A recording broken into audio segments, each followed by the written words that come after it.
Hello, Dr. Sabrina. How are you? Are you able to hear all of us in conversation? Yes, sir. I am fine. Thank you. Thank you. Last time I didn't know that there is a meeting. Okay. I thought that the invite was sent. No, sir. My inbox is always many messages, and I didn't know it because some of the days you are not present in the ambassador program. So I am only available there because I just use LinkedIn during my work. Okay. Oh, okay. 5 minutes and then off completely, and then maybe come back after 3 hours or 4 hours, just 5 minutes. So if you are at ambassador program and this advertisement, then I can easily get it. Okay. Because I try to support their all posts. Yeah, I know. So I've seen that. In fact, I did last time when Nagin and I did it. I think it was a last minute decision. So I think we decided on Friday that we will have the session. So I just you can put the link in my inbox so I can easily understand. Okay, because I enjoy your meeting, and also Mr. Tori, he is very excellent person. I had a long conversation with him, and he is very cooperative to me. So I am really happy to participate this. And also Sister Nagin, she is also very kind, and she has a long history. Okay, it's all our inspirational story for me because Japan is very domestic country. Here we cannot go out. Okay.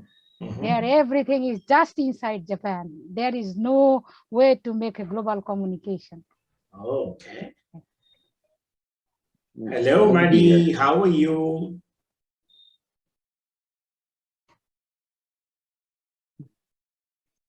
So you recognize this gentleman? You recognize this gentleman with a tie and a jacket? And it's been a long time, looks like. Hello, everybody. Can you hear me?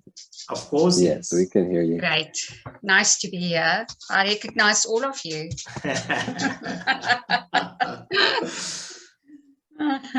So we have a long history, Maddie. You, me, Tori. Yes, an interesting one. Yeah, absolutely. So how's everybody doing? Good. Been raining here for the last week or so down south in India. So it's been some cyclonic effect. So quite a lot of rain. Some parts of the country, it is seasonal. It is the season, October to December. And where I live in down south in Hyderabad, it's not the season for rains. But then when the East Coast has that low pressure in the Bay of Bengal, then we have those effects. We have strong winds at the moment, and although it quieted down, and rain started. So I had to run out and get all the washing in for the second day in a row. Okay.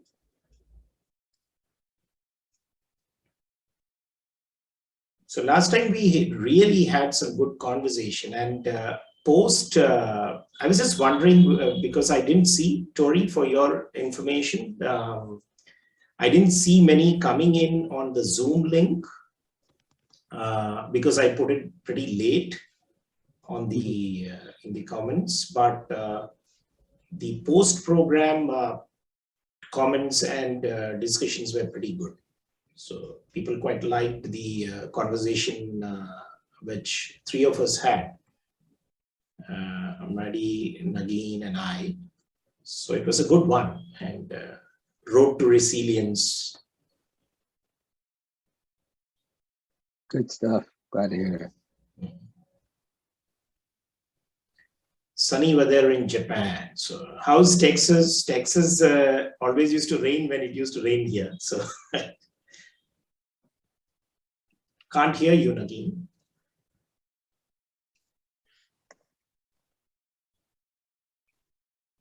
Yeah, it's expected to rain here. It will start like around 9. That's what it's predicted. So let's see. All right. But it will definitely, because I can see the clouds and all the, changing.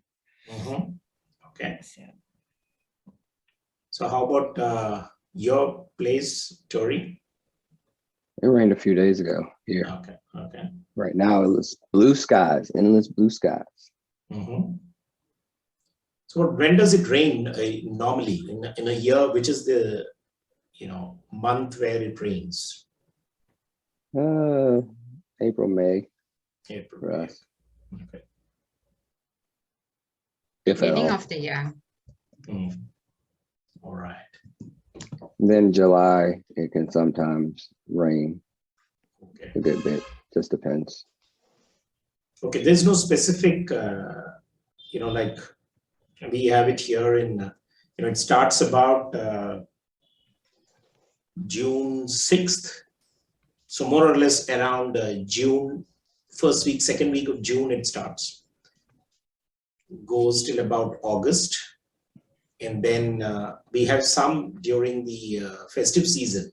So that's about October. We don't really have a rainy season. That's All what right. you're referring. It rains when it rains. Does it pour? It can. It just depends. So it's sporadic.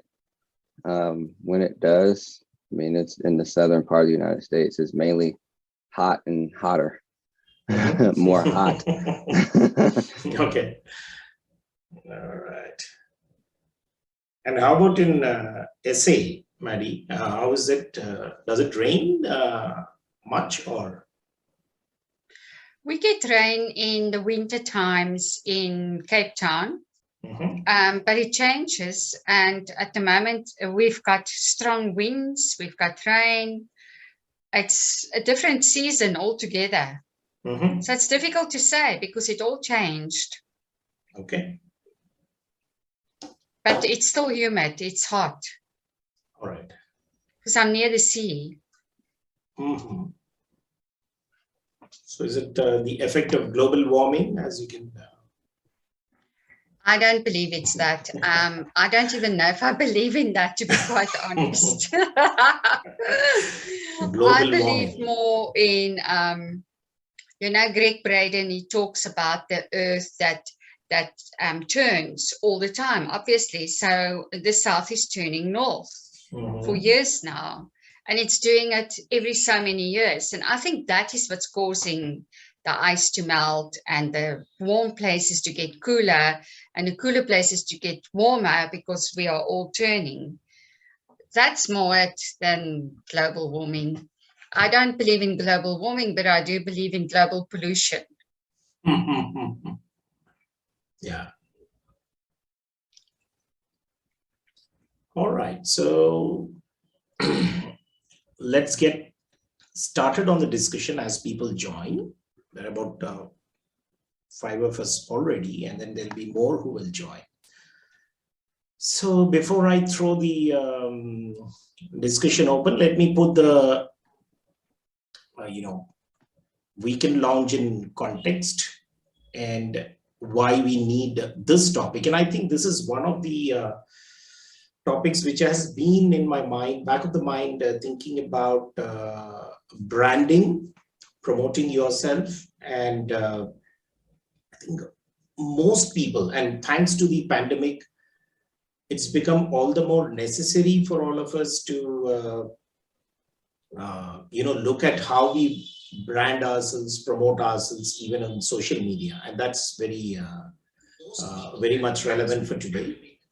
So what I thought about is that the pandemic and the rapid digitization and the constant technological disruption, which has happened in the midst of, what I call as, and I think it's a popular thing I think it started, this term of VUCA world, started from the US Armed Forces. So the volatile, uncertain, complex, and ambiguous world has not only led to credit squeeze, but led to slowed down mergers and acquisitions, and has put companies under very similar pressures to that their employees are also under. So they need to grow from within, and the only way they can do that is with the employees. That is, so people have to actually start looking at ways and means of personal growth, and more than ever, in order to advance in their career. It's looking essential now that you become indispensable at work. I think that is very key here. You can't just sit back and wait for things to happen. If you're going to get ahead and be happy with your career, you need to be in the driver's seat, constantly seeking out opportunities and being persistent.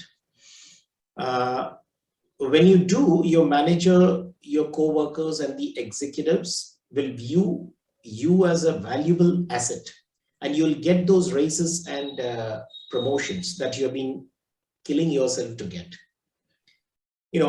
Today's workplace, and as before, doesn't tolerate slackers. Either you rise to the top or you don't survive. The problem is that most people do not know how to get started. And in fact, some of the important topics we can think about today, and also to touch upon, especially the concerns which people have been sharing on LinkedIn. When I go to the LinkedIn platform and look at various posts, people talk about how they have been struggling to level up and grow in their career, how they have been passed over despite good performance. Either it could be because of the toxic culture, or that they are not able to sell or market themselves well. And some people, despite deserving the raise in their salaries and performance appraisal, they don't seem to be getting that, and are increasingly frustrated and blaming the whole environment, the organization, the bosses, and so on. But ultimately, wherever they go, what I have realized is the person or the personality is going from place to place. So unless and until they learn how to navigate this system and how to market it, how to understand what are the dynamics at play and how they can grow, it will be very difficult for them. And another topic which we can probably discuss about, and I think all of us here have experienced it, and we have collectively so many years of experience, as to what actually managers look for when they decide whom to promote. And that's one which we will look at. So good day, everyone, from wherever you're joining. This is your host, Sri, with Nagin, Tori, and now with Madeline and Dr. Sabrina on the show, titled Promote Yourself. And it's the new normal for success. So let me throw the question to, any one of you can take it. Maybe we can start today with Tori after a long time. So can you put things in perspective when we talk about promoting yourself and what that entails? And then we can take on with Nagin, and then we can have Maddie and Dr. Sabrina sharing. So Tori. Yes, and good morning, afternoon, evening, depending on where you are in the world. The place that I had to start with was understanding myself. That was the number one place when it comes to promoting yourself in the workforce, or anywhere for that matter, was knowing myself. I ran into those same issues that Sri is discussing to start with in the workforce, where I thought I should be getting a promotion, or I thought I should be getting a bonus or a raise. And then I had to ask myself, well, why do I think I deserve that? Why do I think I deserve that raise or that bonus or that attaboy or anything of that nature? And why am I not getting that? And a lot of it stemmed from me and the unintended vibes I was giving off unknowingly in the workforce. And I had to start working through those things and actually asking candid questions and getting candid feedback from those who I'm working with, to be able to learn more about myself, because I'm going to see myself a certain way through my own lens. So I'm going to have my own biases to my own performance and how I view what I do, and may not necessarily be objective. So I had to make sure I talked to those around me who I'm working with, and they started telling me, different things that I could work on, and the way I would ask certain questions, it just came across sometimes brash.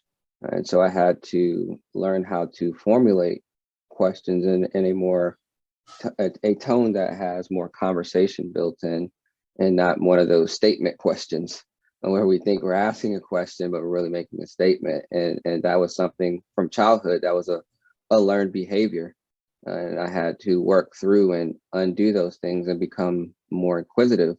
And then I learned that and value those who came before me.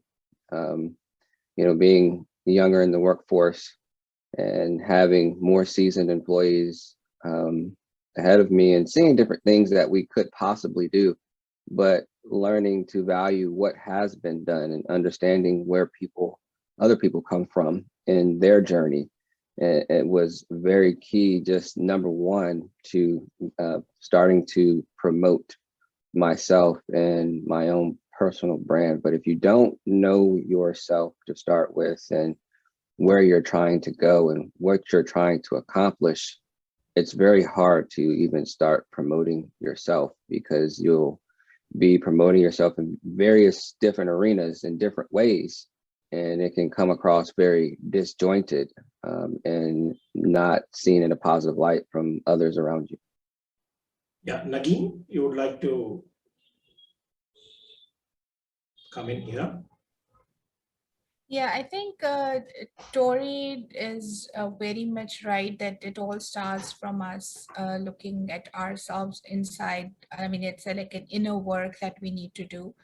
But at the same time, we are misunderstood, and we cannot keep blaming ourselves for that, because then it's like you're getting into a negative mode, or coming up with a negative narration for yourself every time, because not all your actions or your words are meant to hurt others, or you in some way or the other.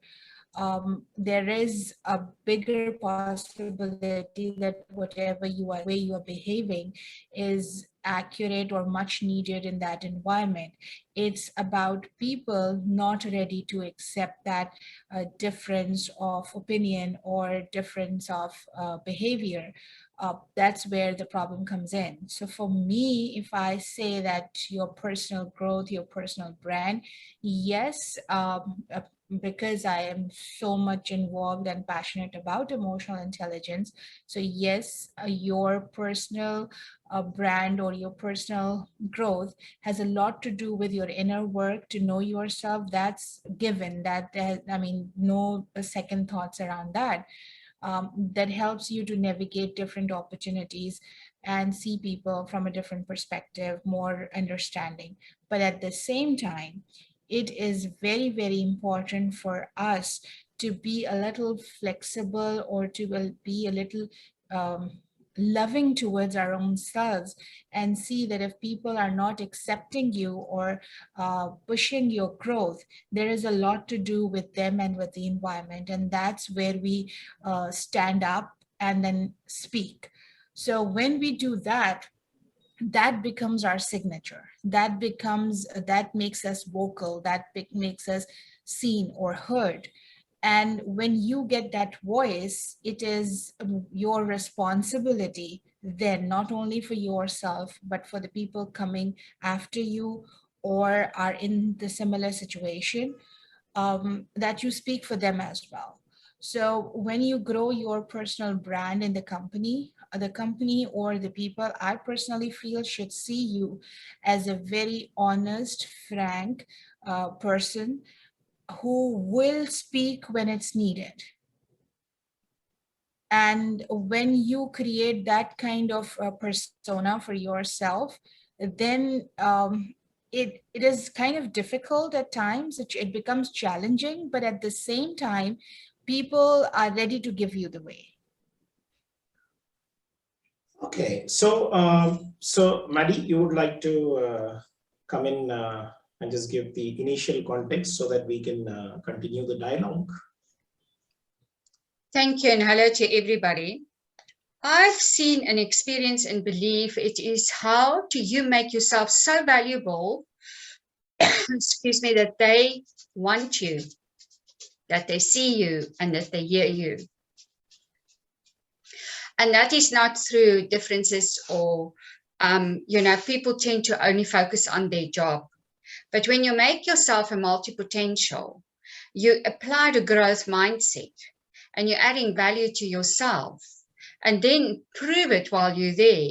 And I always say that is what proves your worth at the end of the day, because they've experienced it, they taste it, they smell it, they've got it, and they don't want to get rid of it. So now they know what they've got.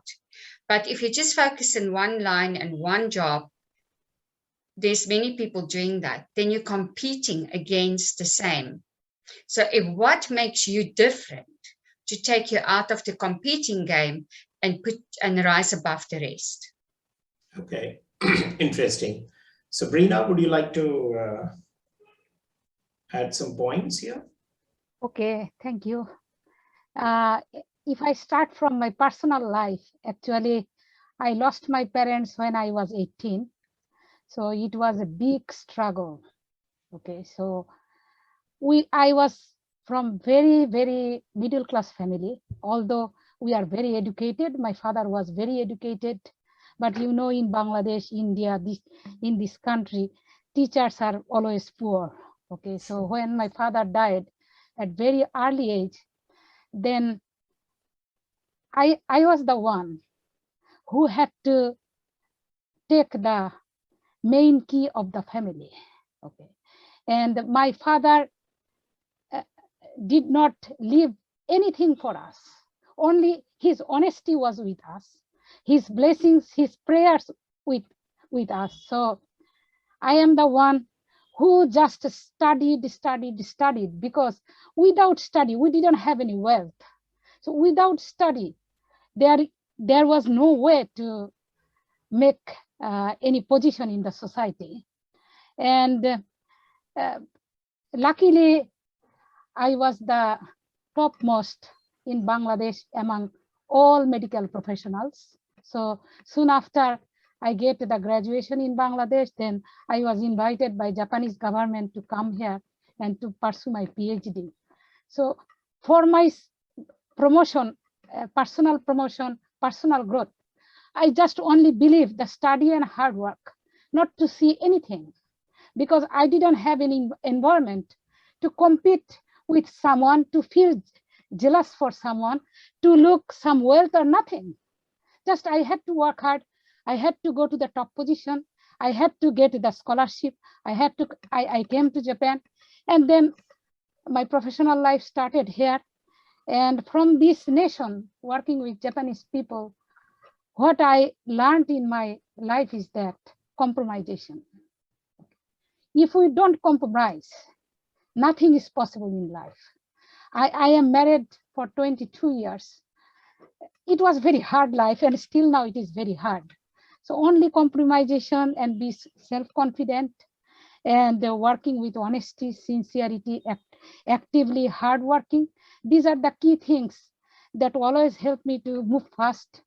And I am basically medical professional, so we have very little chance to talk for any company or something, because we are directly involved with the public, and we also do medical research. We are directly involved with innovation. So our professional criteria is a little bit different. Here, motivation, inspiration, hardworking, troubleshooting, critical thinking, problem solving capacity, patience. These are all the important issues for the self-growth and personal development. Thank Perfect. you to give me the chance to talk. Sure, Thank sure. you. I think you touched upon some of the things which I want to bring to the table definitely for all the viewers and all those who are listening to this. And I think one thing which, so when you say about the compromise, what I would understand is the ability to adjust, adapt to situations, than being very rigid and saying that this is the way I am, and you take it the way it is.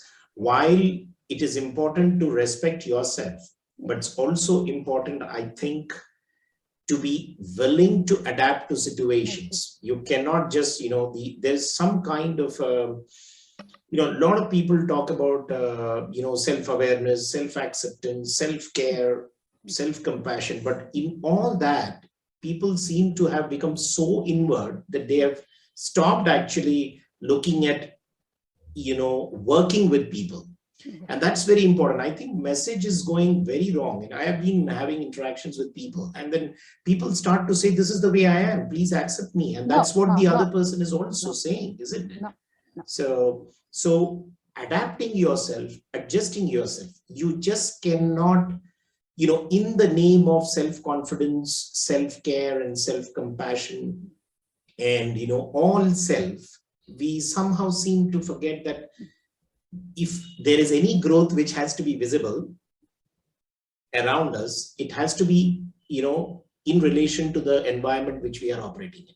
Otherwise, we don't need to talk growth, so we just need to just say that, okay, I am here, I am in top of the mountain, sitting there and meditating, and that's about it. I, me and myself. So, but other thing which I think for all of us to also deliberate, and I think that's very crucial for people, is what Sabrina was mentioning in terms of the hard skills, which needs to be, I think, in all of our conversations, apart from becoming aware of ourselves, I think we need to make ourselves, such that we become indispensable. That means, what are the skills which you are learning? Sometimes, people stop investing their money in self-development, especially in terms of hard skills. It could be qualifications, it could be, bringing in new skill sets into play. Once they get the job, they are in that motion and not really looking at what else can they bring in the game, because everyone is doing what you're doing, unless and until you have that specific skill set which differentiates you from the other. So I'm talking about the hard skills, and that's one. It has to be probably, as I said in the first point for the program as well, if you're working, it has to be more than your job description. Saying that, okay, I will deliver what has been asked of me is not good enough today. I think people need to look at, okay, what else I bring to the table?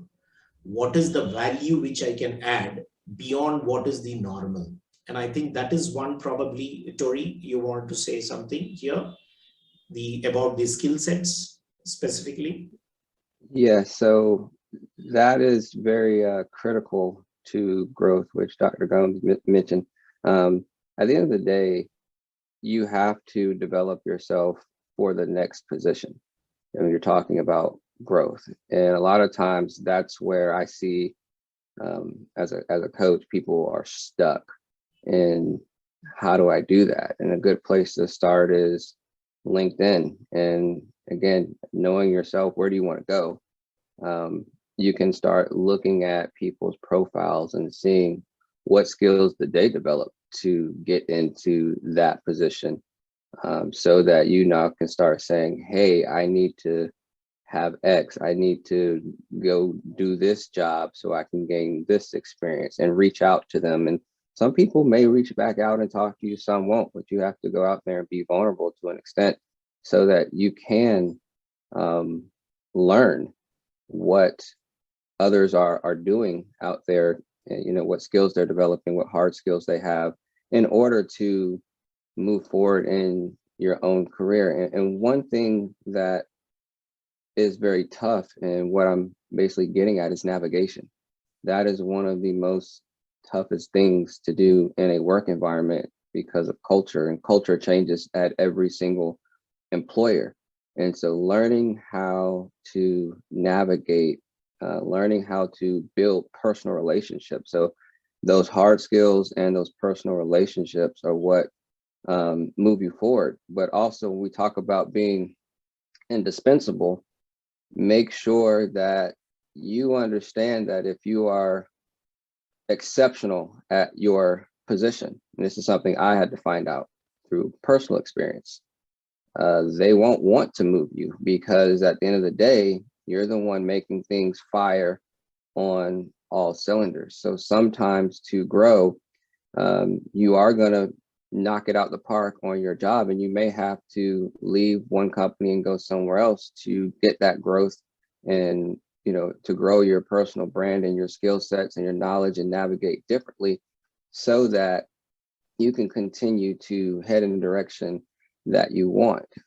Being indispensable is a great thing, but sometimes that can be a double-edged sword. As I found out in my career, being indispensable, they don't want you to move. They will not promote you. They will keep you in that exact position because you are helping that company fire on all cylinders very well. So you have to have a delicate balance when you're talking about your skill set and being indispensable. And if you find that you're in that position where the organization sees your value, but doesn't feel like they're recognizing your value because you're not moving along or getting the promotion or the bonuses that others are getting, then maybe you have to think about, well, is this the right place for me?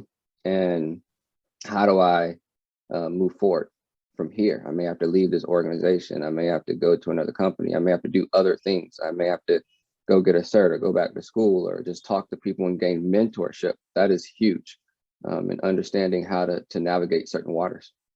Yeah, I think before I come to Nagin, when we looked at this aspect of indispensable, I also felt that, yes, we need to be prepared to make that tough call of moving out, moving away, and continue our journey. So our ability to not be just stuck comes in. So we can talk about the decision-making ability, how to make that choice and make it at the right time for people. That's one. But my own experience, I think, at least I'm coming from the sales background. So I've been in sales and marketing for a long time. So one thing which I focused on when we talked about indispensable is that deliver high levels of performance, but also be so visible in the marketplace that the headhunters used to come calling.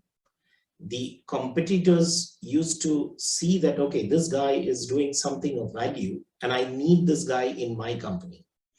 So it's kind of even coupled with visibility. You can't just be, so it's about even communicating, it's about your PR, it's about how much visible are you in the workplace and outside of the workplace. So people have to hear that, hey, here is a guy, here is this person who is exceptional in what he or she does. And then they come calling. So when we are talking about hard skills and being indispensable, probably I think we need to change a little bit in terms of the meaning here.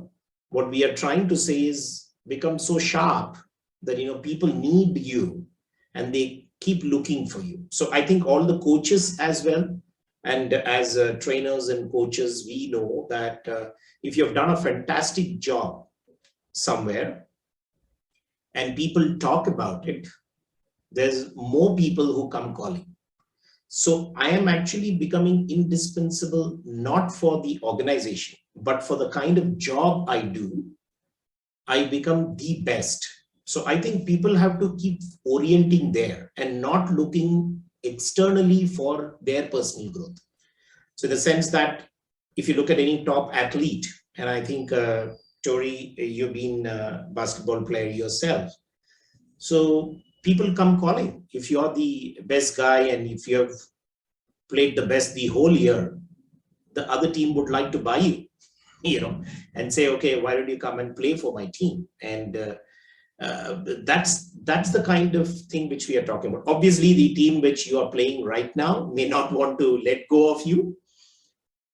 And I would say many times, at least in my case, I have seen people just to retain the marquee player, they are willing to actually give you what you're asking for.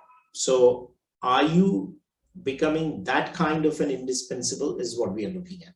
So that's from my sales experience. I'm not, and I think even for coaching, etc., because in the last 16 years or so, out of the total 30 years of being in business,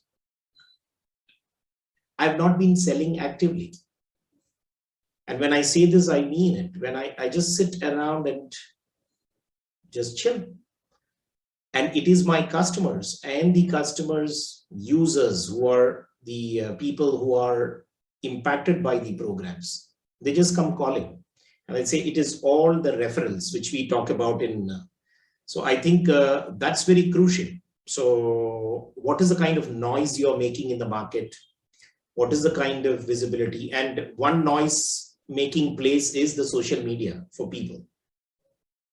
And we need to talk about it as well. So coming to the hard skills, yes, very, very important. I think Nagin has been in marketing and sales. So probably you relate to that, Nagin, what I'm trying to say here. Yeah, I think, Shri, you are right here, and I would agree to a larger extent of what you said. At the same time, to become the non-negotiable asset, as I would call, is that you become, you kind of transform yourself as a non-negotiable asset for any organization by promoting yourself. Like what I mean by promoting yourself is, I have seen, and people, even if they're doing good, they are reluctant to announce or to share their victories or their strengths, because even in the teams that they work with. So if you are doing something good, if you have a good idea, or if you have a better perspective towards something that is like a common goal team, and you're doing better, at times it is really important for us to speak about our own strengths and not wait for others to identify, because usually the managers are the decision makers who are in the positions where they want to promote you. They are not even aware of your strengths because you're not vocal about it. And I have seen, like, especially with women, because I work with women, they are so reluctant in mentioning, even in appraisals, or like if I ask them a question, what are your strengths, or what is the one thing that you are proud of throughout the year that you did, or like the last 3 months, and they feel so shy, they would not share. And this is something that keeps us behind from promoting ourselves, because we think it's a sin, or people would say, oh, this person is talking about her own self, and she's that kind of thing. So we kind of focus more on the labels that the world would give if we say that we have this strength or we can do this better. So my 2 cents here is that if you have a strength, if you have a skill, and if you have a power that is unique to you and that can make a difference, even if people cannot see at that moment, but if it can make a difference, please step up and speak about it. Because you never know that that's the only thing that your manager or the market wants to hear, that whether you have it or not. Yeah, I think that's a very important point which you're making. But when you talked about just women, I think it's also psychological. A lot of people actually think that all self-promotion is bad, you know. Yes. So somewhere people think that, you know, you don't need to self-promote. Come on, that is not the, it's a big lie. And I think people are being served that for quite some time. You know, go ahead and sell yourself. And that's important. I think people need to be told that it's okay to promote yourself. And all of us do. And don't be shy about it. Don't be ashamed. See, when we are selling our programs even or our consultation, so we make it a point to, you know, enlist everything that we have achieved. And then when we are doing this, it's a sales technique or to let people know, because we know that the world doesn't know. So it's okay for us to write our achievements and explain them why we are doing this and how you can benefit, because we have our, apart from our soft and hard skills, we have the personal experience, the life experience that will make us understand you better. You will not be labeled or gauged or evaluated based on your losses or whatever you're going through, because we have been at that place. So when we are ready to, and every company, no matter what brand it is, Nike will talk about why Nike shoes or stuff or products are better. So they are like self-promoting themselves. It's not like, we never say that why Nike is saying this, or they're making, you know, like we don't say all this because it becomes so natural in the way they're promoting themselves. So if similarly Apple or when you're marketing, you highlight your strengths and your uniqueness. So it is okay to highlight your strengths and uniqueness so that people know if they don't know it, because you never know that one of those may be looking exactly for that unique strength that you have. But because it's not very obvious, you never spoke about it, they don't know that you have it. So, again, may I interrupt for a second? Yeah, sure. Yeah, please go ahead. So one of the points you're making is true. And what I find ironic about society is, one thing is self-promoting, like you're saying, to do that. And then sometimes that's done, and then people say, oh, all you want to talk about is yourself. And so it's this double-edged sword, which I think makes a lot of people hesitant. And from, again, my personal experience, and one of my colleagues, she said it really good, be interested before being interesting. And it goes back to navigation. So yes, we do need to promote ourselves 100%, but then how do you go about doing that is another question. And being interesting before being, being interested before being interesting, I found to be very helpful with navigation. So what that means is you are doing more listening and learning about whoever you're talking to or whatever a situation entails. And then you know how to interject your skills into the conversation. And I found that to be very, very fruitful and beneficial when it comes to navigation. I'm more interested in talking about other people and what they're doing. And then in turn, at some point, they will start asking you about yourself and what you do. And it becomes more of a mutual exchange than more of a promotion of yourself. Even though you're doing that, it's not seen as such.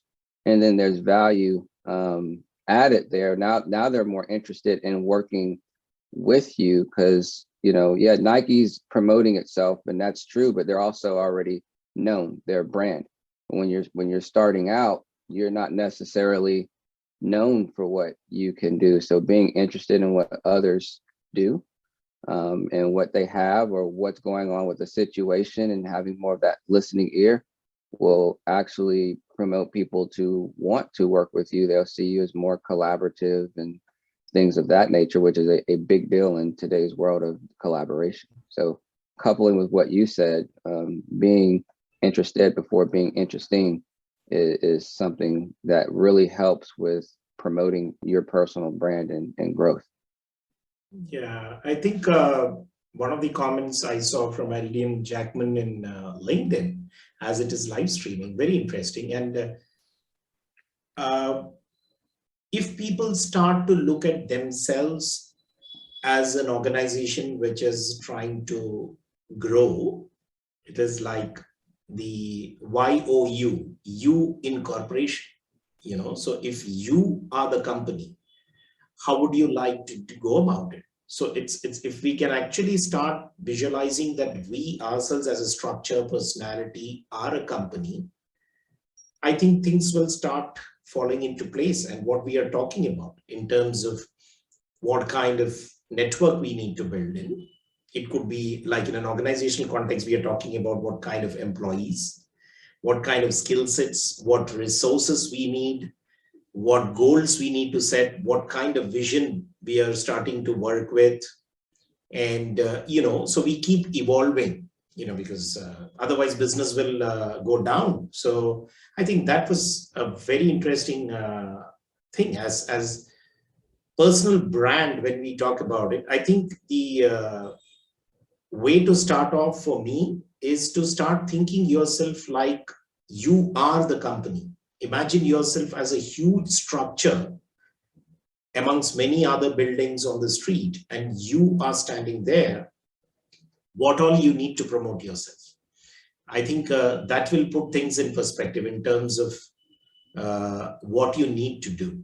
And I think I can sense that Maddie also wants to say something here. Yeah, go ahead, Maddie. No issues. It all to me comes back to what value do you add? Because I've been the owner of a company. I looked at the value. I looked at emotional intelligence, spiritual intelligence, in other words, self-actualization, skill set, and then how is that fitting into the business and taking us forward to achieve the vision that we want to achieve. And I actually had a very heavy top structure at one stage when I just started because I didn't know. And then I realized that I'm paying 3 or 4 people, say in the accountings department, and they basically end up checking on each other. And I'm paying them for that. Okay, yes, it was very busy. We were paying a lot of people every week because we had a huge payroll that we committed to at the client's premises. But at the same time, when I analyzed it and I looked at it and I wanted to streamline the income and streamline systems within the space. Oh, you got muted, Maddie. Yeah, Sorry. now, yeah. I realized that I paid people to check on other people.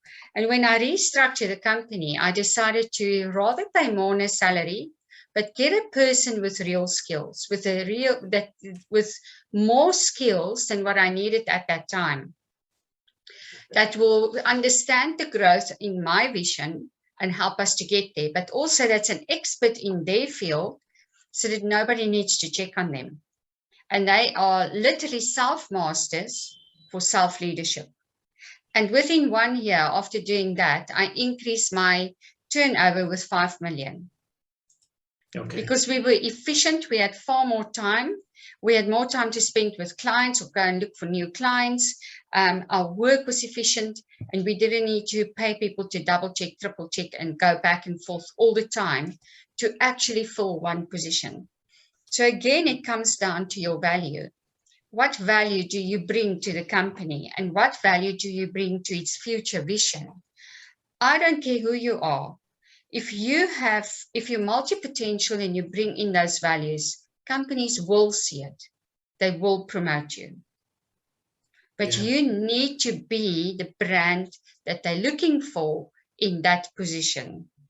So make sure that you skill yourself in everything that's needed to be the brand ambassador for that position.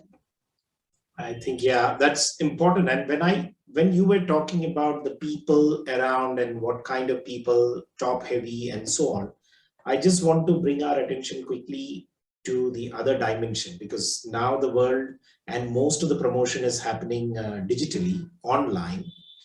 And I have seen, for example, in LinkedIn, for example, what kind of network are you having? Is it, for example, let me just, this thought got triggered in my mind based on the promotions which people do in terms of, I have 30,000 connections, I have reached my limit of connections, and so on and so forth. But what value are these connections adding to you and your network? So is it about the size? Because we don't want an elephant in the room, which, just difficult to manage. And in fact, I think one of the things which we need to look at is the kind of people we are associating with. That's, I think, today's need. I think people have become obsessed in terms of just the numbers, in terms of, okay, I have a 50,000 network, but I see that the person who claims to be having 30,000 to 40,000 network has hardly any content and no value add. So after some time, I think it boils down to who are you networking with? Who are you associating with? That makes a difference. And I think it's very similar to when we hire people in our organization as well. So are we getting the right people? And what kind of engagement is happening? Because I'm all for networking, which adds value.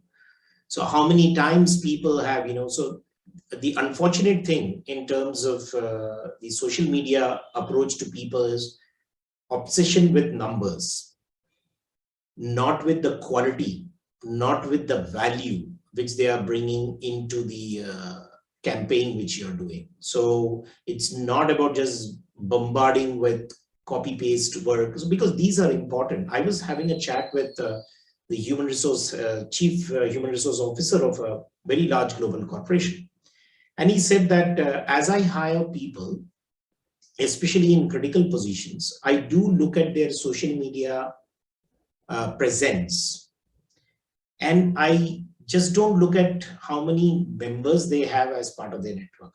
I just quickly go over to their activity and look at how do they write, what kind of posts they like. Very important. Do they have some biases? Do they have, and these are very interesting analytics which he was sharing. He says, by just the kind of post this person likes, I can make a judgment in terms of more or less a conclusion in terms of what kind of leanings this person has. Does he promote political, I'm just giving one example, political posts?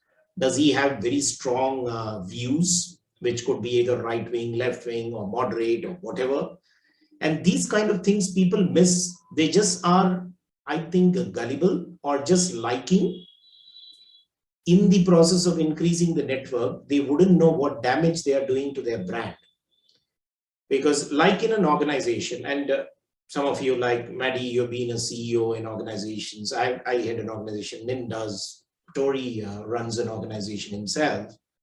What we speak matters a lot in the market. As much as a CEO's statement can either bring the stocks down or it can move it up. So I think for personal purposes as well, it's a very important issue we need to look at. In fact, I remember, in my first job as a sales guy, the director saw me once on, I was just young, bubbling with enthusiasm, smoking away, having a lot of, trips there and going to a rock show and with all the stuff around, bandana tied. And yeah, I can say that it is my life. I will do what I want to do. But he saw me in those avatar, you can say. And he called me next day when I went to office. He said, yeah, you seem to be enjoying a lot. But he said, don't mind me giving this advice to you. I know that this is a time to have fun.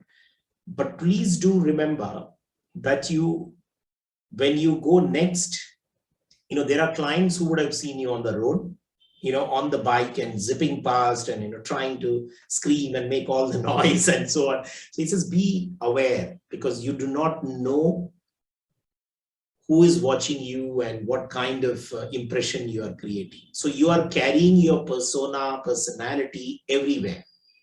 Whether you are in the lift, how do you operate? When do you wait for people to come in before you press the button?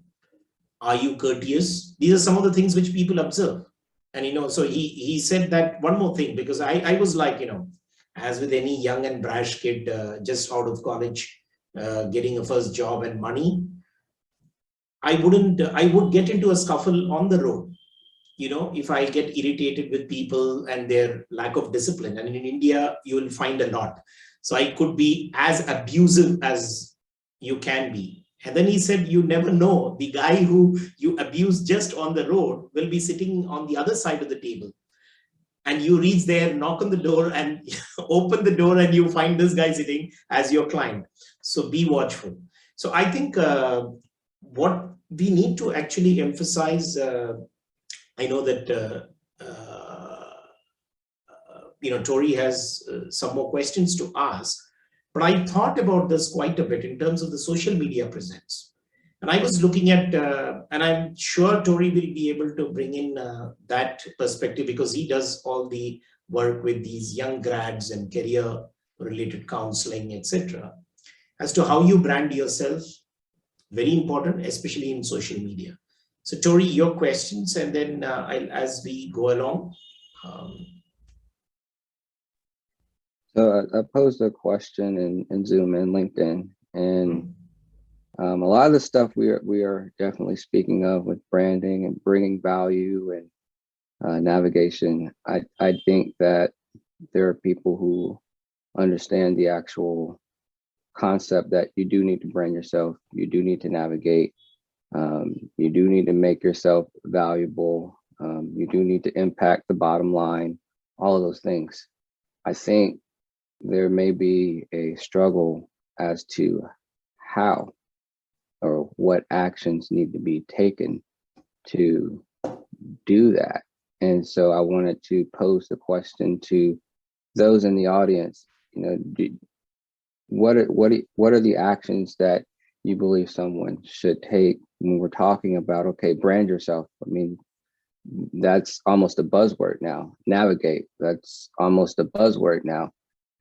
And so I think that those who are listening and will listen to this broadcast, they understand those things need to happen. I think there's maybe a disconnect between what actions need to be taken and knowing that the action needs to be taken. So I wanted to hear from Dr. Maddie, Dr. Sabrina, and others, on LinkedIn and who are on the Zoom and Facebook, if you're out there as well, type in those chats to see what you all have as suggestions as to the actions that need to be taken. Because when coaching, I find that people understand these concepts, they just don't know what to do. Yeah, I think, thank you, Tori. Actually, this was the direction which I really wanted, because Nagin and I were discussing this in the context of, let's say, Facebook. So, so you have, so for me, I have all my clients and the people, not just on LinkedIn, but they are all my Facebook friends as well. So I'm very cautious in terms of what kind of posts I put. I would rather not put a post or not click a like if I suspect that that is going to impact the image which I have been consciously building. So a lot of times we think that Facebook is all about my personal life. Yes, good. But you may have people who might actually come across, unless and until you have kept it absolutely tight. But if you have clients there. So for me, the lesson has been, and I'm continuously learning myself. I'm not claiming myself to be the authority here on that, but starts with your profile picture in LinkedIn, if we are talking about branding. And I have actually taken courses, I have invested money to understand, hey, how would you put your profile picture? There are people who have all sorts of casual, and that's very important. That's the first impression. So if we have to know how, I would say your profile picture starts there. How professional it is. What is the tagline you're putting? What is the background you're putting? Very important. Are they describing you, or have you borrowed some statement from elsewhere and put it? Is it natural? It is yours, or it is a copy paste? Because the moment people see something on the first screen which gives an impression it is a copy paste job, they lose that confidence in your ability. So they need to see one thing. To answer your question, how, I would say start with your social media presence. Look at how you have been presenting in the last 1 year or so. Go through all your activities and posts. Start with your profile picture. A lot of times people don't spend enough time to create their social media profiles. They just open an account because everyone is there, and they looked at some profiles, copied it, and said about and some qualifications. It looks a very bland resume. So if you head over to my profile, I've not written more. I have written more like a story, the about part of the descriptor. Who are you as a person? If someone is reading it, can they relate to it? Instead of the bland, everybody, millions of profiles available on LinkedIn, and people are just writing, I worked here, I was so-and-so, and that's about it. No one has the time to look at all that. It has to be like the advertisement. I've been in advertising in early part of my career, and I've run a business in advertising. I always look at it as the punchline, the tagline or whatever, and the baseline. What you say in between does matter, but do you have something there right at the top, which screams you, which says all about you? What is that one thing? People don't want to invest the time. And the easiest thing, and the danger for most of my friends who are listening as well, whether in LinkedIn or Facebook or anywhere, try to invest some time to be original. Don't do the copy paste job. I think that is a strict no-no. In fact, doesn't matter if it looks very simple. Many times we get very overwhelmed when we look at really professional designs and so on and say, can I do this? No, I think people talk about authenticity, but they themselves are not authentic. I think that's another thing about personal brand. How authentic are you? In fact, someone told me that in your post, if there is a spelling mistake, it's okay. It shows that it is you, but if we overly look at, bringing the perfect image, people start suspecting. It's like, getting ready for your marriage, So on the marriage day and a month before, we are all about ourselves and how to brand ourselves. On the day, how we look at, presenting ourselves. And immediately after marriage and 3 months down the line, we are back to our own self. And that authenticity is what we need to be there always. And as Tori said, it's okay to be human. We don't need to have some real professional, image. I think people are getting very caught up in it, whether you see Instagram, whether you see, and they're also getting depressed when they see some of these professionally made profiles. They pay money and get it done. They have a team. And as an individual, what can I do? I just get hassled about it. I think being authentic is one. To answer Tori's one question, start with your profile. Start with the picture, the image, and what you want to write about yourself. Have you really invested time? Need help? Seek help. I think Tori mentioned that in one of the things. Go and ask for help. Just before I put this back to Nagin and Maddie and others, I can just narrate one small experience. before going to LinkedIn Live, it was like very troublesome. I didn't know what to do. I just got the permission for LinkedIn Live and I read about it. I went to Restream. I did this. And a day before, when I was doing the mock-up, I realized that technologically I was not ready. I was all stressed. And I did not know that the first show will go live.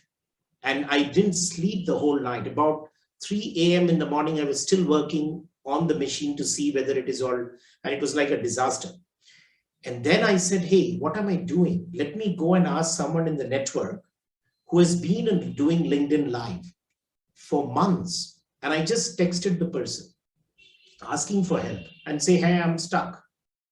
And let me tell you, that person was so wonderful. He not only helped me with inputs, he gave his number. He said, please feel free to call me the next day morning, first thing, and I will guide you through.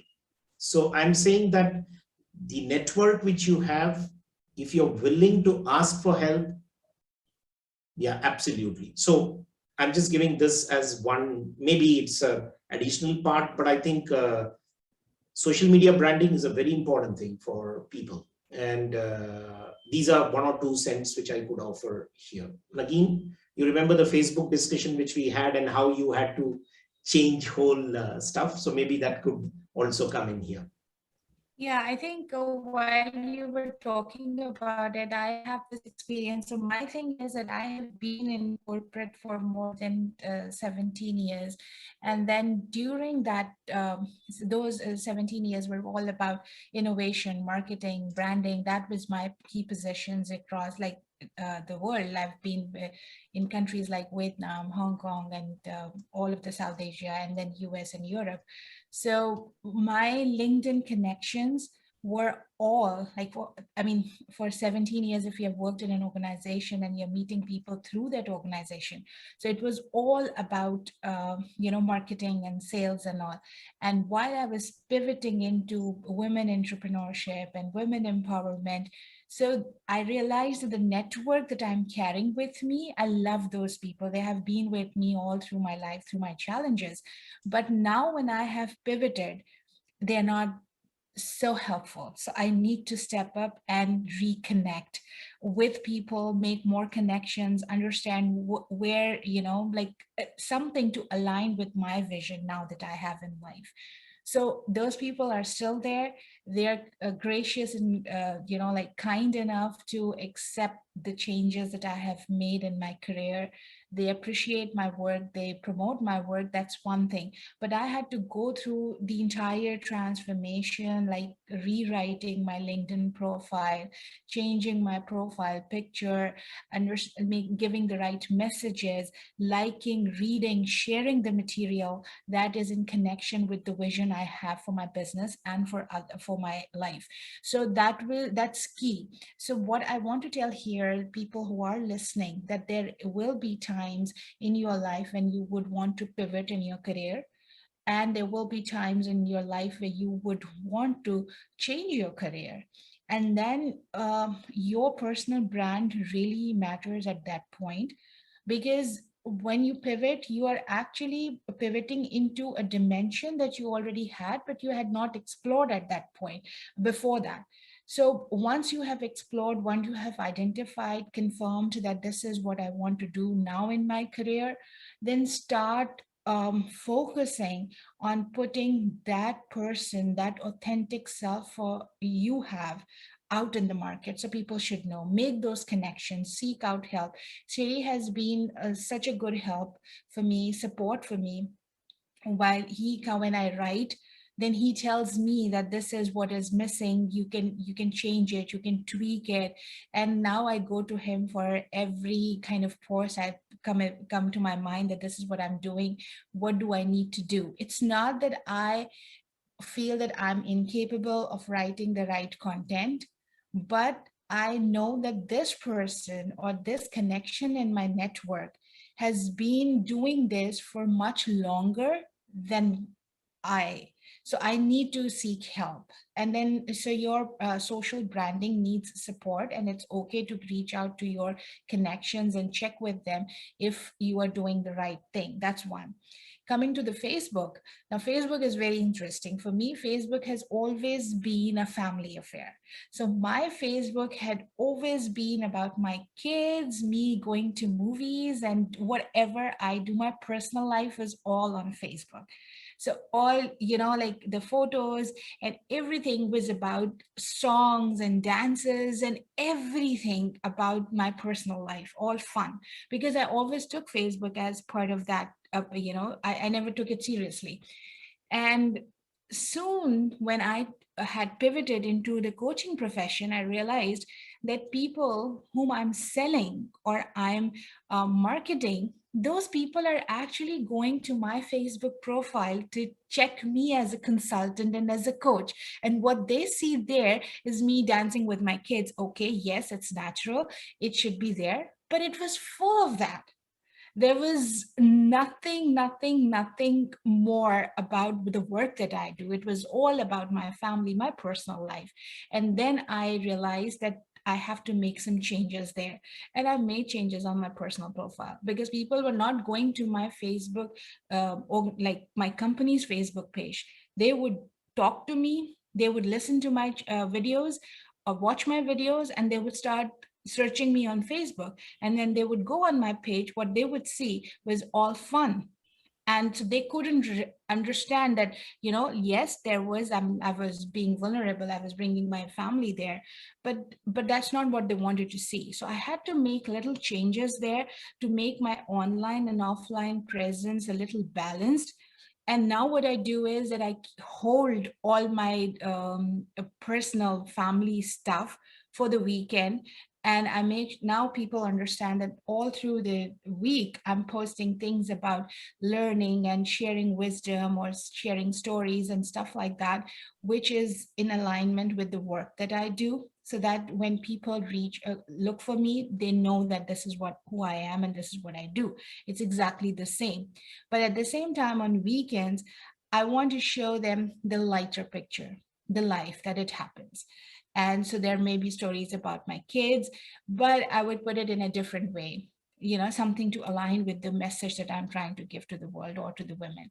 So like to cut story short, your social media, offline and online presence really means a lot. And the more balance you create in that, the better for you. Yeah. I am not sure I would, I really liked the idea of that HR head to go and look into people's, profile and analyze them from what they like or what they say. I'm not sure if I am very much with that thing, but at the same time, this is what happens in the world. That's about right? it. See, Yeah, that's about it. You may like it or not, but this is what it is. Yeah, in fact, people would do whatever due diligence before they, it's like saying that I don't like people asking me for reference. Sorry, that's the reality. I need to know what kind of work you have done. I need to find out. I need to find out from sources. So things like, we talked about it earlier as well, like Glassdoor, and, people go there and look at the kind of feedback. Let me just put it this way. On Amazon or any online digital purchase site, retail site, online site, we do look at reading the comments. We do look at what people have to say about the products before we make a purchase. So when I can do that for every product I buy online, then absolutely. In fact, I would read every comment and I would look at the rating. I would look at what this people have to say. And I would also look at how many have said it. For example, asking for recommendation in LinkedIn. You need to, I read that in terms of what people have talked about this person. It's not all tall claims. There are authentic clients who are talking about you, and that's a big thing. So yeah, Maddie. Great points, all of you.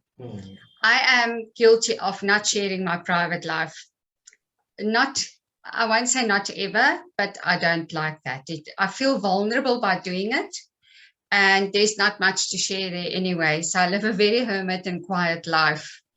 But I'm sure people want still to see the human behind the qualifications or the human behind the achievements. And therefore, networking is so important because that's how people start to know you. And that's where you make your connections. And that is where you can strategically further your career with the right connections.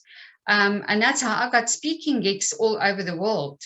From one speaking appointment that I had in Australia when lockdown just started. And it just from that one meeting, I had the whole year speaking gigs, one after the other, everywhere in the world. So I believe in the power of network. I believe in the power of connecting with people.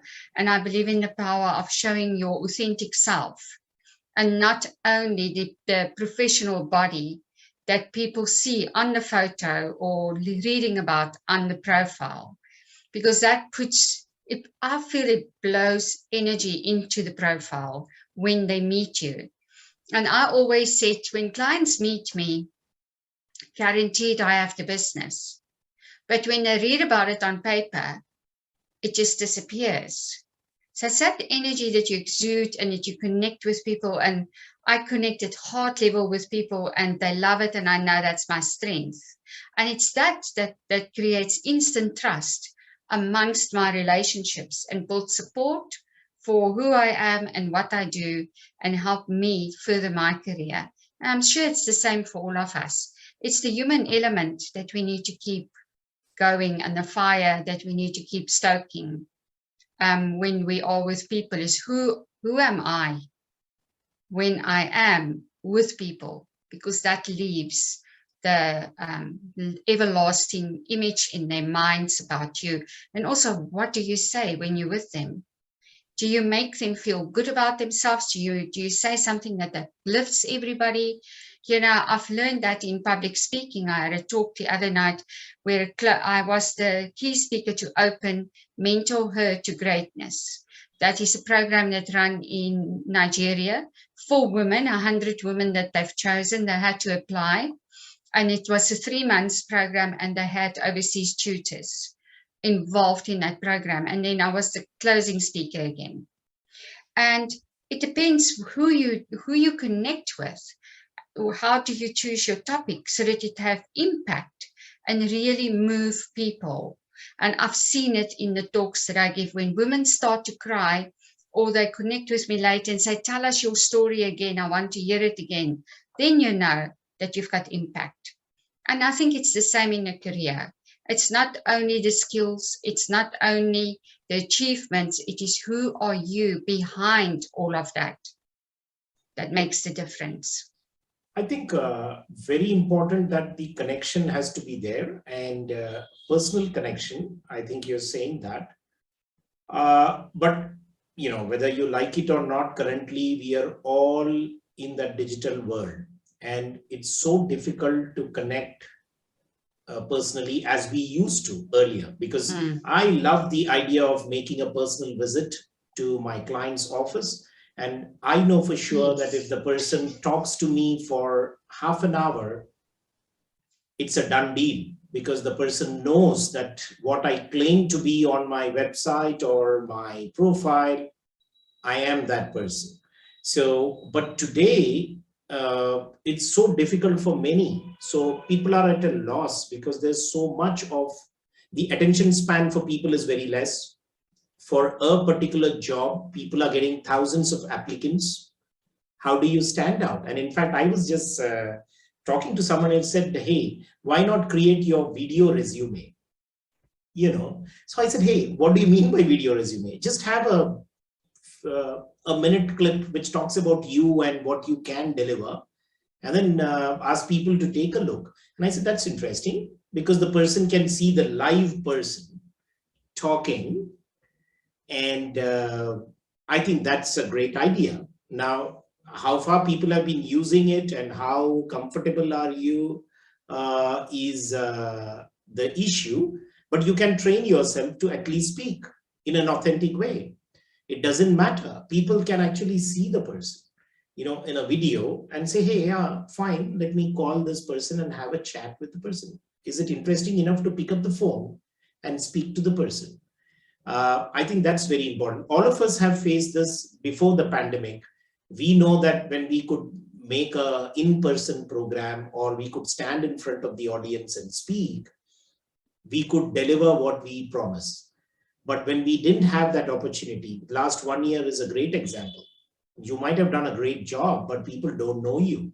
They have not seen you in person. They have not had the chance to listen to you for half an hour to assess whether they are the people. So on the web, I think more video can help.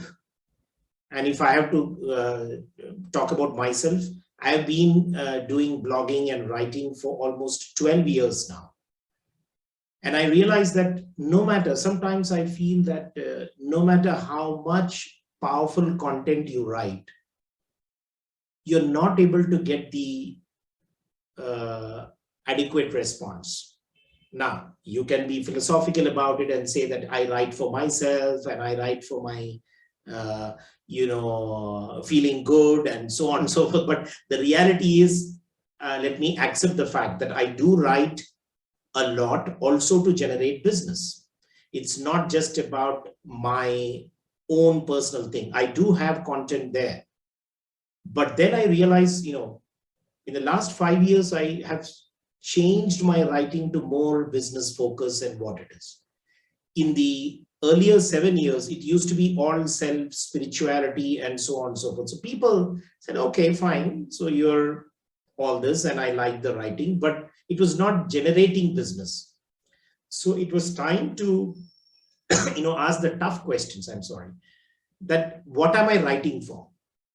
And do I need to generate some business? And I think all of us need to do that. Don't just write anything and everything. Because if you're calling yourself a leadership coach, yes, let's talk leadership a little bit. Let's write about it a little bit. If you say that you are a quality assurance specialist in the technology world, all your articles, if I have to tell what you need to do, and I'm answering Tori's question. So if you call yourself a technical profession in a particular area, let's say .NET or Microsoft products or the QA or the networking, write blogs and articles showcasing your knowledge of that subject. Don't start writing about philosophy and other things. There is a disconnect. On one hand, you say that you are the master of technology, and on the other hand, even on LinkedIn, you're writing poems and other things. Sorry, not good. And when I say that not good, I mean it. Showcase your networking abilities and knowledge of technology. Engage in conversations which bring out your skill sets, the hard skills which you have gained over a period of time. Talk about it. Like you and me and Tori and Nagin and others, we talk about the skills which we possess. I am addressing the audience beyond the coaching and training industry. I am trying to talk to the people who are quality specialists, who are network engineers, who are software professionals, who are manufacturing heads, heading organizations. Write about topics which are your expertise. Don't just, because that is where you will be not only authentic, but powerful as well. So like, as Maddie, you said, when you stand in front of the audience and make a speech, and then at the end of the people cry, and then that is the feedback you're getting. That's because you know your business. You know what you do. Now, I'm not suggesting that a network engineer should not talk about philosophy and life. But then you know what? You will be most powerful. And that's about branding. It's like a car company trying to promote philosophy and spirituality. You are selling cars, top cars, technology, the quality of it. And that's it. That is what sells. And I think people are getting a little confused. They look at these top motivational coaches who have 50,000, 60,000 followers, or they check celebrities, and they go away from their nature and start trying to emulate or become those who they are not. And that is again coming back to the authentic self, being you, and so on. So you cannot be another person. You have to be yourself. Come with the hard skills. Now, let me just shift the attention a little bit and ask my friends here, what do you think in social media and the branding, what are the soft skills that matter? We have talked about the hard skills and the need to continuously improve ourselves in the fields which we are in and showcase that through the social media. But what soft skills do you think matter most when we talk about branding and promotion? So I leave it open. Tori, you would like to take that? I don't know if there's one that's going to matter more than the other, because when you're talking about being your authentic self, that has to match who you are. And you operate best when you are operating within yourself, and those soft skills come out authentically. So for me, as I listed in the chat, my personal core values of kindness, love, compassion, and grace. And I've shared my story of how that came about on another talk. That's me. That's internally who I am. Is that always who I was? Yes. Did I always exude that? No. And so when you're talking about that alignment between who we are and what we're giving off as people, and soft skills, one thing I can go back to, number one thing is listening. Stop talking so much and listen. There's so much to gain from listening to others, even if it's what not to do. That's gain.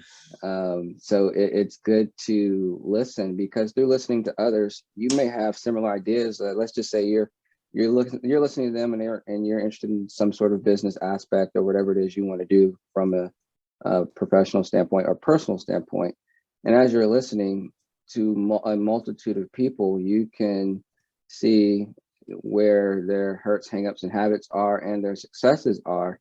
And if you're thinking about some of those similar pathways and you're starting to say, that didn't work out for the 7 people I talked to, if you're not listening, you're going to probably fall right back into the same pitfall that they did, and you didn't have to. So I think listening is one of those, I'm going to call it an art, because in the world of self-promotion, listening has become one of those things that has taken a back seat.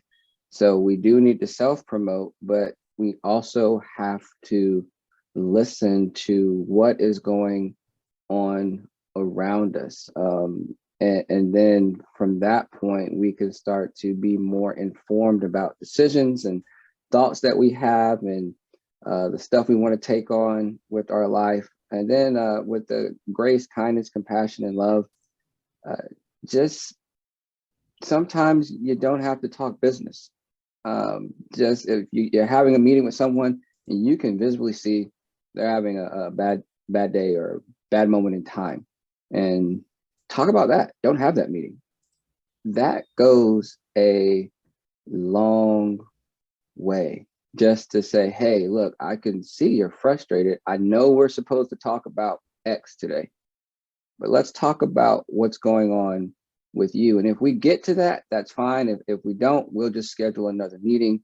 But I want to make sure you're okay. Treating people as people and as human will do wonders for you personally. You'll feel better just as an individual, not even for your professional stance, just as a person, you'll feel better. And then if you are an entrepreneur, if you do have your own business, or you do want to market and showcase your skill set, that also provides an avenue for you to do so. Notice I'm saying you need to be human first, not do this so you can provide an avenue to grow your business. that's not being human. That's a form of manipulation. So we don't want to operate in that space. We really want to be genuine and care about people.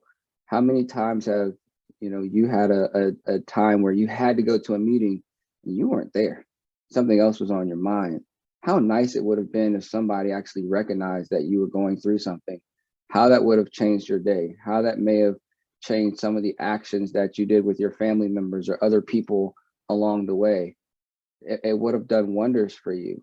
And I think compassion, love, grace, kindness, listening, those are real soft skills that can really propel anybody in whatever endeavor they're trying to do, and just with being a person, being human. Yeah, in fact, I was so tempted to actually jump in there, but Tori has been the person, Maddie, just to tell you that, he teaches me listening quite a bit. And so he's the one who's very good at it. But then it also told me, because with the critical dialogue, I started this called the professional listening services, or the listening buddy. And that's really got the attention of many of the corporations here in India. And when I was sharing it with some of my connections, they said, wow, wonderful. Because when Tori said listening, I was like saying, hey, people just want to be heard today. And there's not really actual hearing, which people are, the listening, which happens. I think people are not looking for solutions.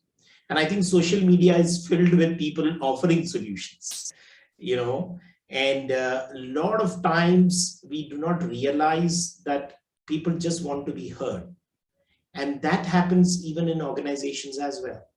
So I took on this concept of listening buddy from the church. In fact, so there used to be this, so I used to visit these places, and I used to see this confession box, and then there is the priest behind who sits and just listens and is not offering any advice to the person.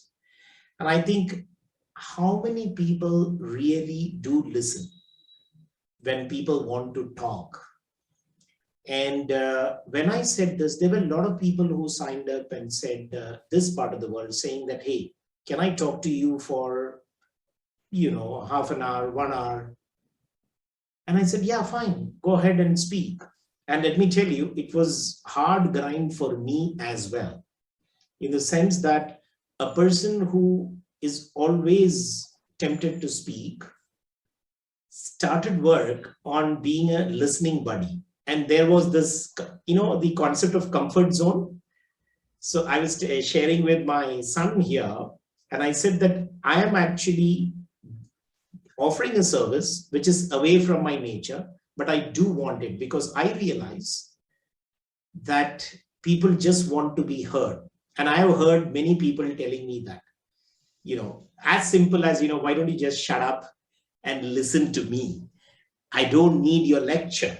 And I think it was hard feedback. And I said, hey, I've been hearing this for the last 10, 15 years. And what am I doing about it? Not only does it help me, but it helps so many people who are waiting to be heard. And I think it's a fantastic point which you made, Tori, about listening as one of the soft skills. A lot of people think it is about communicating, is all about talking and writing and publicizing. But I think it's the other way around now. Are you willing to listen?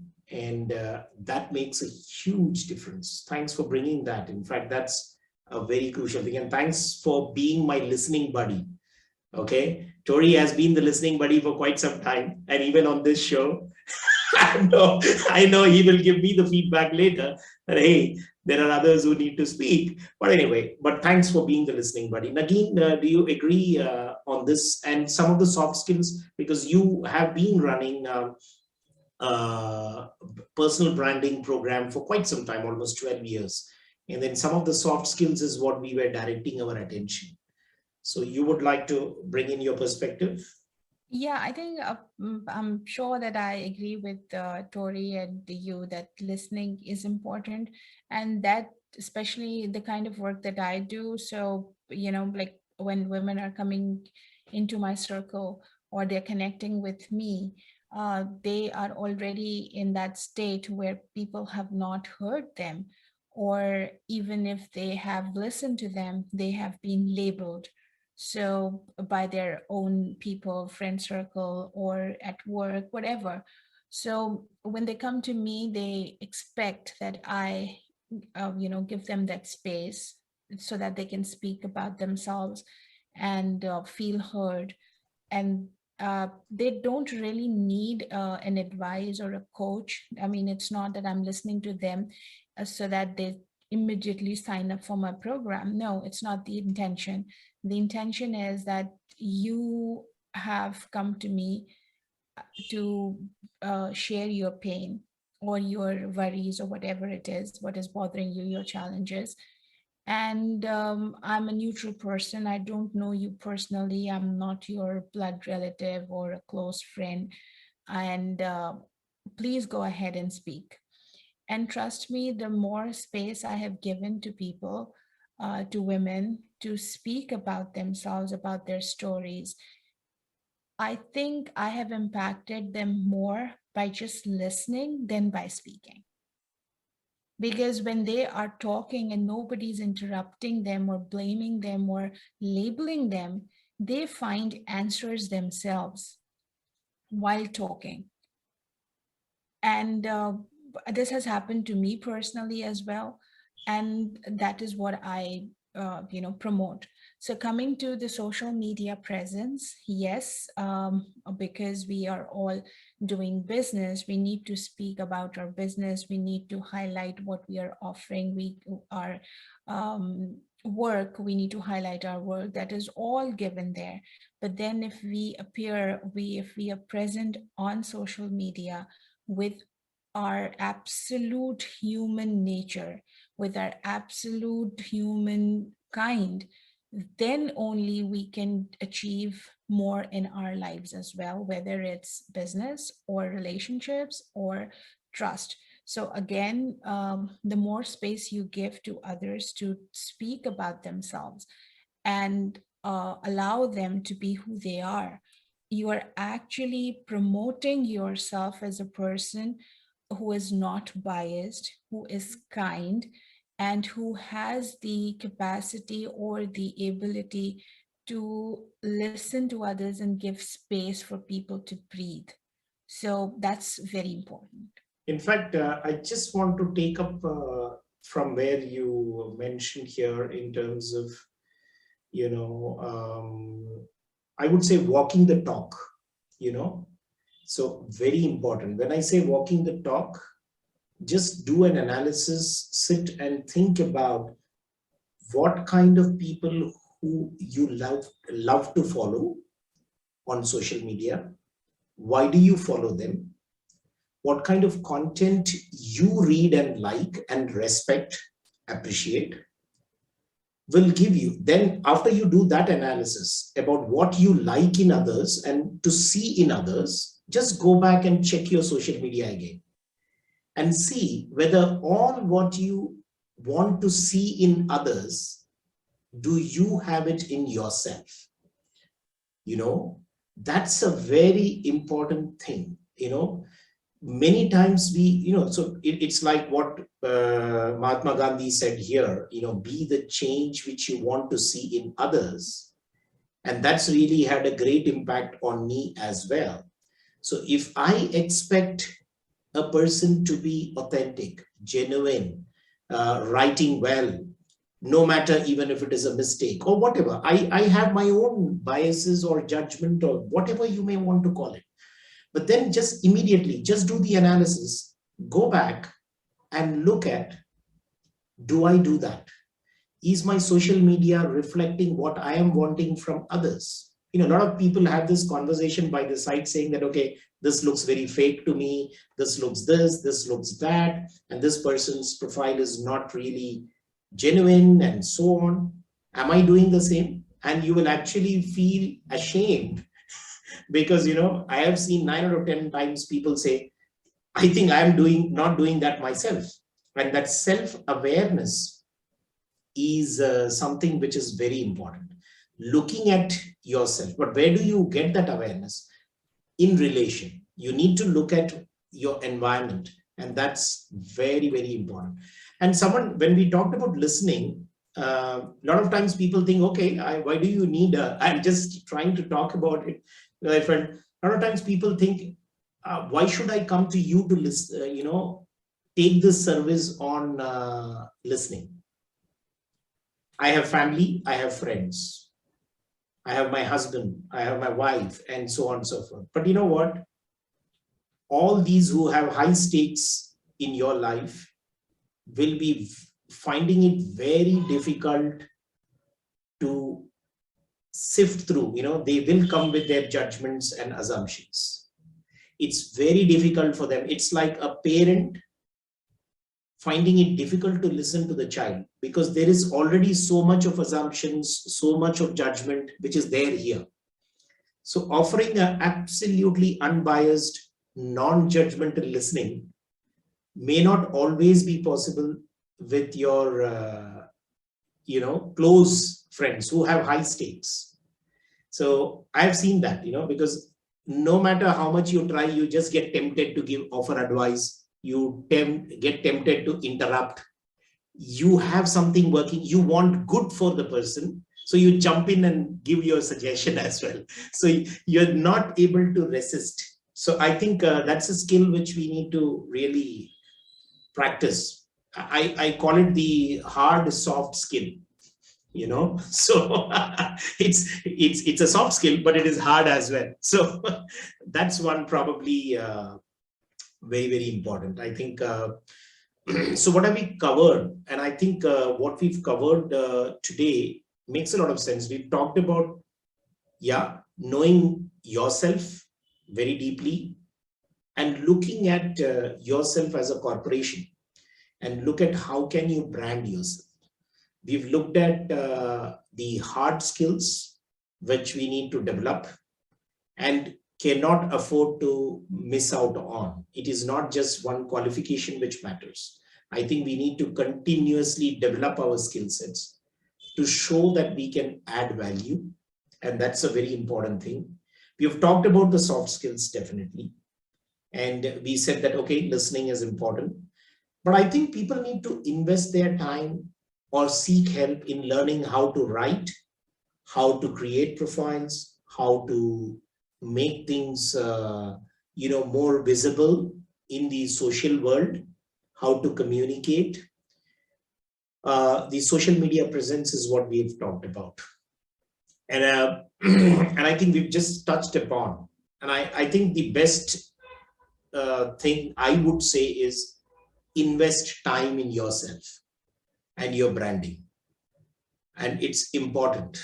A lot of times it is not just jumping onto a social media. I realize, for example, a lot of people said, hey, why don't you start Instagram? Because I have it, but I don't want it, because I want to be very sharp and focused. You cannot have your social media in all over the place, in Instagram, in Twitter, in all sorts of places. You cannot monitor it. You cannot, you need to not put your eggs in many different baskets, and difficult to get control over it.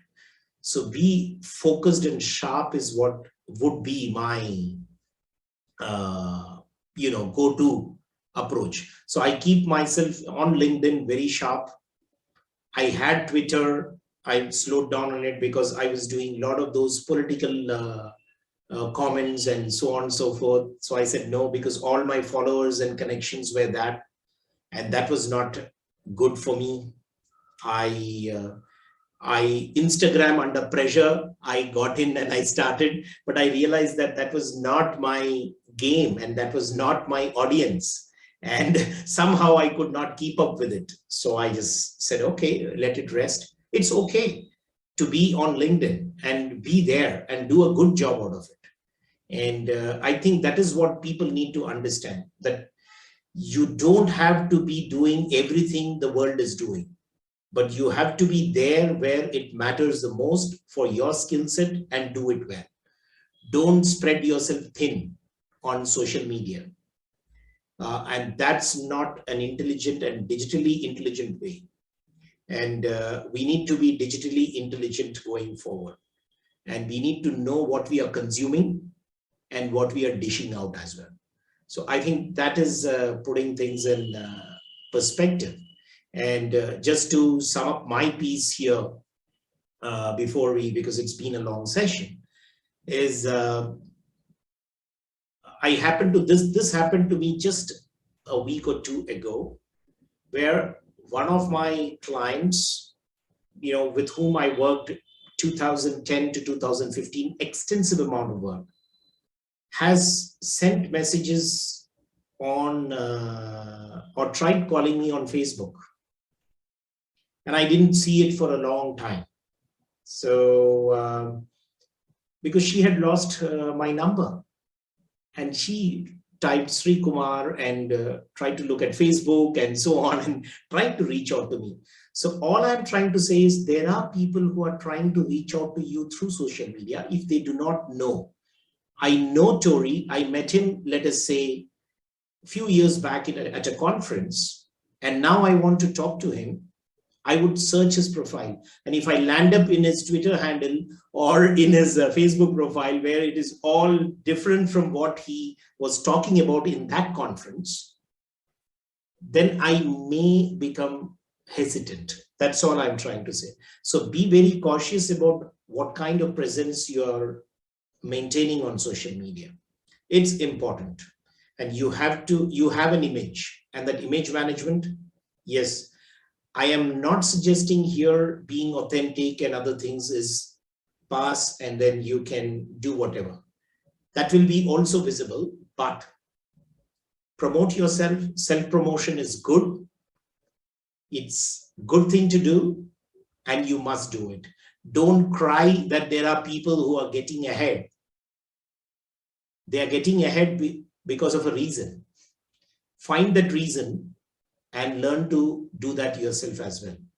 Following certain good practices, best practices, is not a bad thing. If someone has done this well, please follow it. I have learned it the hard way because, just because I have experience of 30 years, I consult for large corporations. I have trained about 500,000 people in the last 30 years. Doesn't mean I know everything.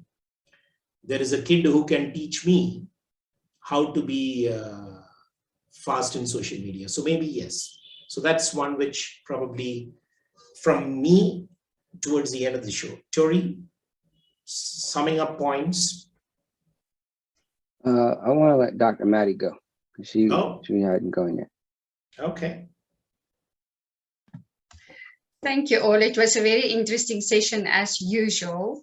I like the brainstorming and the ideas that gets birthed in a session like this. I think it's very needed. I also think it's very needed for now, for the times that we are in, because it doesn't look like life is going to go back to normal. So we might as well make the best of our lives online. But the benefit of being online is here we are talking to each other across the world, which we can't do in person. And this is just absolutely amazing. So there's so many blessings I see that came out of this period that we're in. And I hope it's going to continue for a while, what we've learned, and being on social media and being online, speaking to each other, because if the world goes back to normal, I'm afraid that this might die. And then these relationships will be neglected. And we will refocus our focus onto what's around us and close by. And sadly, this is where I've learned the most in the last 2 years. I was thinking last night, how much of a different person I am now than 2 years ago. Not the same as all. And I taught and I wrote programs, but my programs now are so much deeper from what I see and experience, and that I can share and bring into the world now. And if it wasn't for these 2 years in lockdown, that would not happen. So the growth that we are growing and the speed at what we are growing is amazing at the moment. And I think we need to embrace this. We need to do this more often. We need to choose amazing topics, and we need to bring in as many people as possible and build a new community like this. Thank you. Nagin, your closing comments, if I have to say.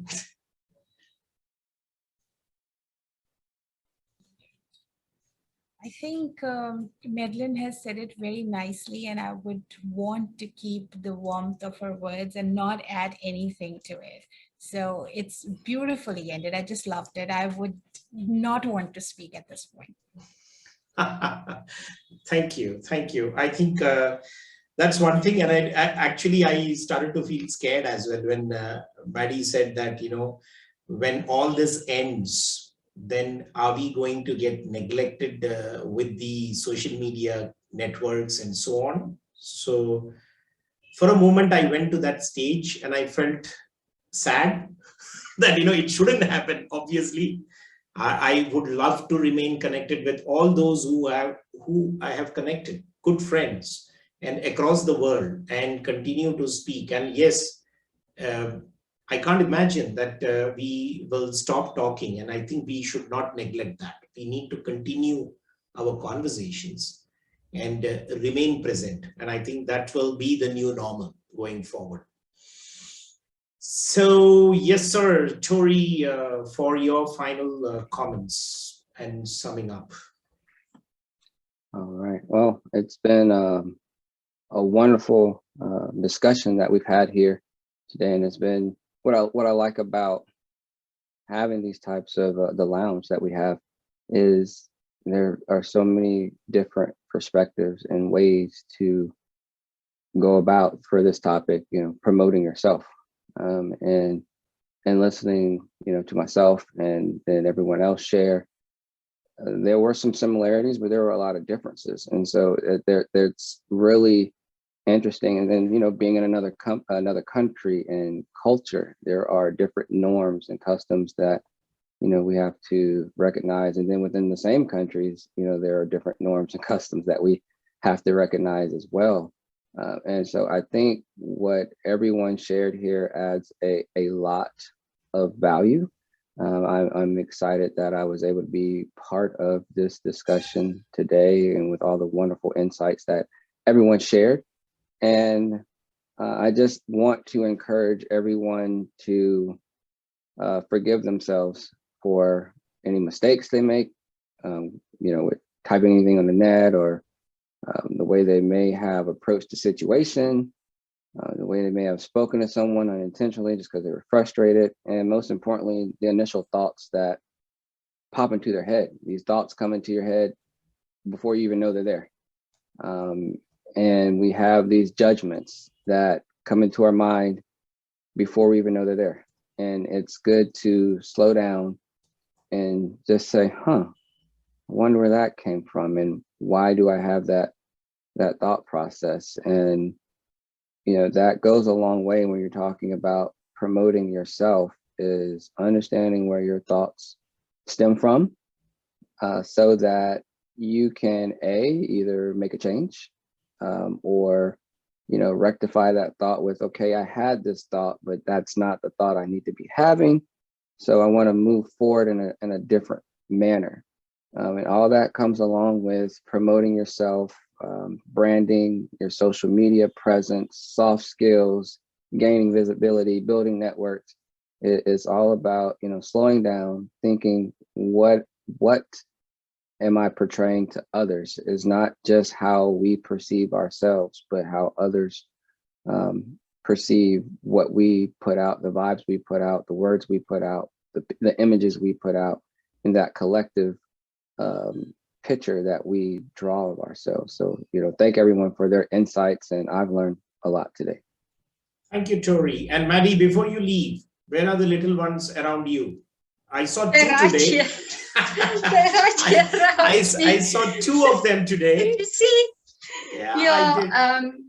you know, their internal clock is never wrong, and it's set for 5:30. Then I go out and I play with him because I'm with my son, so we're with our other doggy. Oh, And okay. Daisy's standing here right by me.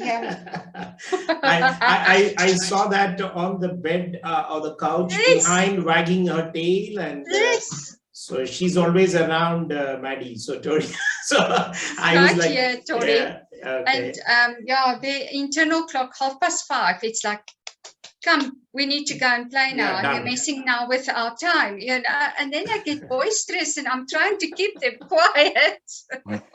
I even went and opened the door and say, "Go play," but they're still here. They keep you on your toes and disciplined. Yeah, absolutely. I Yeah. have one. I lost him a few years ago, but I know that what I miss, what he brought to the family was like absolutely the discipline. You know, the times and the timelines where you have to go and play, take them out for a walk, and so on and so forth. So yeah, so I won't stop you from doing that with the little ones. I know that they will be not very happy with me and others to have kept you waiting. So enjoy your day and weekend. It was great connecting with you, Maddie, again. Yay! There she is. Yeah. What you doing? So there's a story.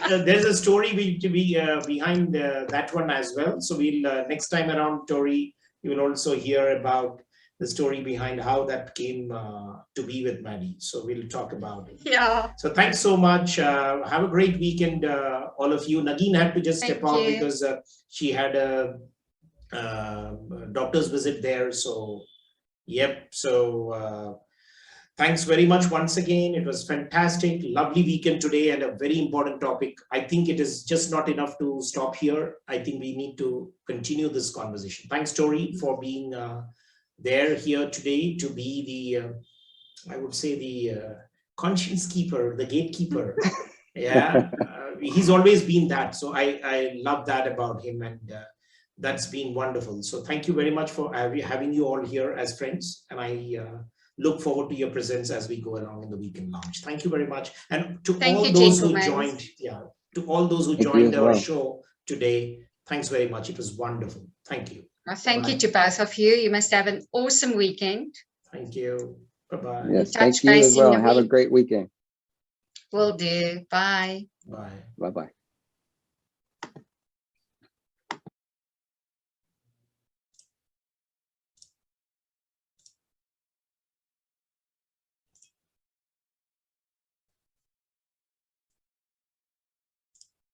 Okay, so